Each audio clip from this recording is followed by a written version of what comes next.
Bonjour Pascal, Bonjour Bernard. je souhaiterais aborder avec toi tout ce qui est lié à la syndicalisation, les raisons d'adhérer à un syndicat ou pas, pour un citoyen lambda, un salarié du conseil régional par exemple, qui soit dans le statut de la fonction publique ou contractuel. Donc aujourd'hui, à ton avis, que dirais-tu à un nouvel arrivant au syndicat CGT du conseil régional? Alors je ne fais pas comme le président Jean-Pierre Massé en disant n'ayez pas peur. Je pense qu'il faut arriver à les sensibiliser. Donc nous, notre travail de tous les jours, c'est sensibiliser les collègues au fait qu'aujourd'hui on est dans une société de consommation et qu'ils ont trop pris l'habitude d'acheter un service. D'acheter un service, de picorer à gauche à droite et de servir.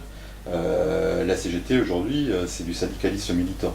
C'est-à-dire que par rapport à des grands thèmes essentiels, par rapport à la société, la CGT se positionne et elle se positionne de manière globale, c'est-à-dire tout en considérant l'indépendance des syndicats, en donnant l'expression aux syndiqués, et tout en arrivant à regrouper tous ces syndicats dans chaque fédération et dans sa confédération pour avoir un avis global et peser sur les questions de société.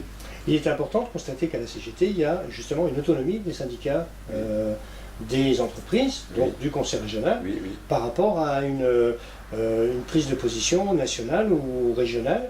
Complètement. Et il y a une synergie, bien entendu, entre les syndicats de la fonction publique, mais il peut y avoir autonomie du syndicat du conseil régional de Lorraine. Tout à fait, c'est-à-dire que je dis toujours partout où on passe, c'est le syndicat, le syndicalisme, c'est pas de l'associatif, c'est pas de l'entreprise, donc c'est vraiment un ensemble de personnes qui se mettent ensemble pour défendre leurs droits.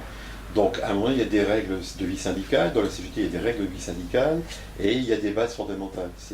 Aujourd'hui les bases fondamentales de la CGT, c'est quand même de reconnaître qu'on est dans une société capitaliste, on lutte contre ça, pour reconnaître, mettre au cœur des débats, la valeur du travail et puis tout l'aspect social qui concerne les familles et puis les salariés. Bien. Et peux-tu nous dire sur l'implantation de la CGT au niveau du conseil régional, dans les lycées, dans les catégories A, B, C, comment ça se répartit, tout ça, et quelles sont les forces en présence, y compris en parlant des autres centrales syndicales? D'accord. Sur le sujet, très brièvement. Même si on est arrivé deuxième aux dernières élections professionnelles en 2008, qui sont déjà maintenant loin derrière, parce que ça fait 3 ans, on est représentatif dans toutes les corporations, on va dire, du monde professionnel du conseil régional.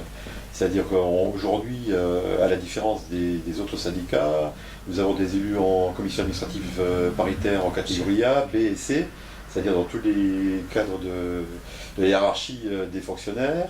Nous sommes présents dans le comité d'hygiène et sécurité, nous sommes présents dans le comité technique paritaire. En étant deuxième, nous sommes même présents en commission de réforme pour essayer de défendre les collègues sur les problèmes de santé ou de maladies professionnelles. Donc on est vraiment présent partout, contrairement aux autres. Alors tu posais la question sur les autres syndicats. D'une manière globale, si je crois au résultat des élections, FO au premier, mais essentiellement par une forte représentativité des ATE, des collègues dans les lycées. Donc il y a eu un impact relativement fort, ils ont fait un gros travail de terrain, il faut le reconnaître, ce qui fait qu'ils sont passés premiers par rapport à la masse. C'est une chose. Deuxième, nous, effectivement, parce qu'on est présent partout, un peu moins présent dans le lycée par rapport à FO, mais bien plus présent au siège. En troisième position, on a la FSU qui, contrairement à la CGT et à FO, est plus l'équivalent d'une fédération, puisqu'ils ne sont pas réunis en confédération, donc ils présentent historiquement l'éducation. D'ailleurs, la FSU ressort de la CGT de manière très historique, espérant qu'elle rejoigne la CGT dans les décennies qui viennent. Ensuite, on a la CFTC. La CFTC, c'est un syndicat qui est très peu représenté au niveau des ATE, mais qui l'est plus aujourd'hui au niveau du conseil régional, puisque les cadres historiques dirigeants qui étaient à l'UNSA auparavant ont rejoint la CFTC très récemment. Aux dernières élections. Et puis on a un dernier syndicat, mais aujourd'hui qui est retranché sur du corporatisme en parlant uniquement du problème des ATE cuisiniers, qui est l'UNSA. Voilà. Donc voilà à peu près le panel des 5 organisations syndicales. À ce sujet d'ailleurs, nous avons un rapport social du conseil régional? Comment ça se passe? Tous les ans, il y a un rapport Alors, annuel oui, réglementairement, le conseil régional est obligé de remplir ce qu'on appelle le bilan social qui est fait toutes les années impaires, et qui est donné aux organisations syndicales lors des comités techniques paritaires au mois de juin de l'année paire suivante. Et donc le dernier en date, on l'a eu en 2010 en parlant de la situation 2009. 2009. Depuis rien, aucune transparence. Y compris liste des membres du personnel, par exemple. Est-ce qu'on peut en dire deux mots? Je pense que c'est un très bon exemple. C'est-à-dire qu'on a assez crié haut et fort que depuis 2 ans, on n'avait plus la liste des personnels. On demandait la liste des personnels avec les lieux de travail, on ne les a pas eus. On a mis au moins 6 mois pour essayer de se faire entendre. Pas moyen, donc on a fait appel à la commission d'accès aux documents administratifs, donc par le biais juridique. Et le conseil régional a été contraint de reconnaître effectivement qu'on avait raison. Et cette CADA, Commission d'accès aux documents administratifs, c'est un organisme juridique, c'est ça?